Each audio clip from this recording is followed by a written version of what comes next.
So if you've seen the latest Corbett Report podcast on Data is the New Oil, you may have noticed that I made a very interesting and very telling mistake during that episode. And that was the conference where, amongst other things, they were announcing, we have a new citizen of Saudi Arabia.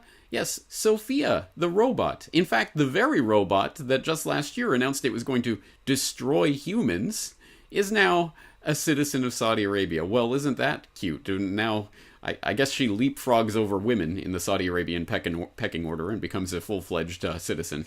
I guess she leapfrogs over women. I guess she leapfrogs.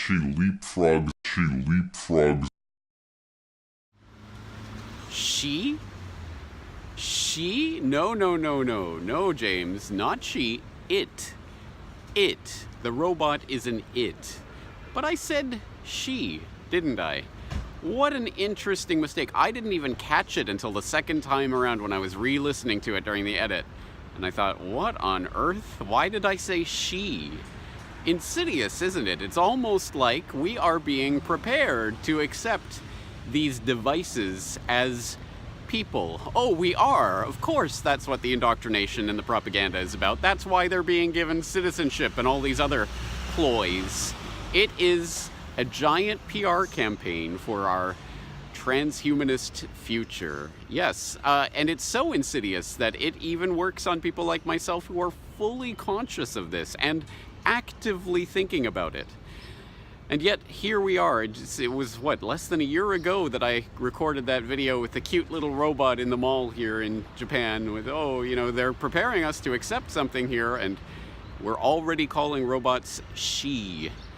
Unbelievable. And of course, this is just one part of a much larger PR campaign that's playing out right now that you will have noticed in many different facets of your daily life, as I have.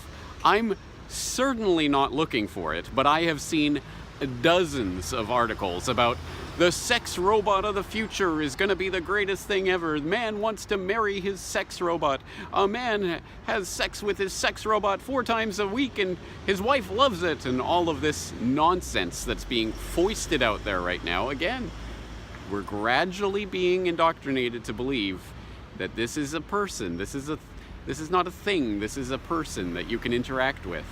And how insidious is that in this era where the battle between the sexes is being amplified to a degree never before felt in human history? You have movements like men going their own way arising as a result of this. You even have statistical things that we can point to, like the fact that the number of women who have never had children has doubled in one generation. That is not just a random circumstance. That is a result of a coordinated social propaganda campaign, and the solution to that is already going to be here. It's already waiting in the wings. Why do you need to put up with women when you can have a sex robot?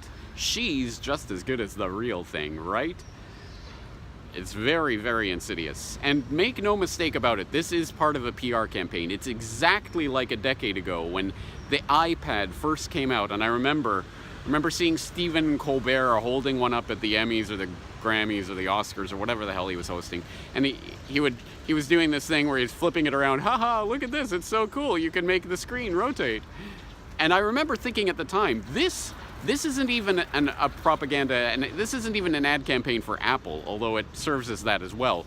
This is an ad campaign for the future. Hey, look at this shiny object. You want this. This is the gadget we have to fetishize. It's exactly like a decade ago when they started mentioning Twitter on every newscast. They would talk about, this person said this on Twitter. Here's our Twitter handle. Twitter. Before Twitter was even really a thing, when it was really still a niche thing, it was being hyped and promoted on the news. Again, it's not just a Twitter campaign. It's a message that you will be left behind unless you adopt these technologies. Unless you're on Twitter, unless you have the iPad, unless you have the sex robot, you're just not going to be able to live in the modern world, man. Ridiculous. And it is extremely insidious, and we have to resist this propaganda and conditioning with all our might. The fate of humanity lies in the balance. If you think that is hyperbole, please do go and watch my latest podcast on Data is the New Oil and understand where this is all heading. It's not heading in a nice direction. That's why we have to take this by the horns and stop, absolutely stop playing into this agenda or giving it any credence. All right, lots more to be said on this, but I just thought I'd share that nugget with you. James Corbett, CorbettReport.com.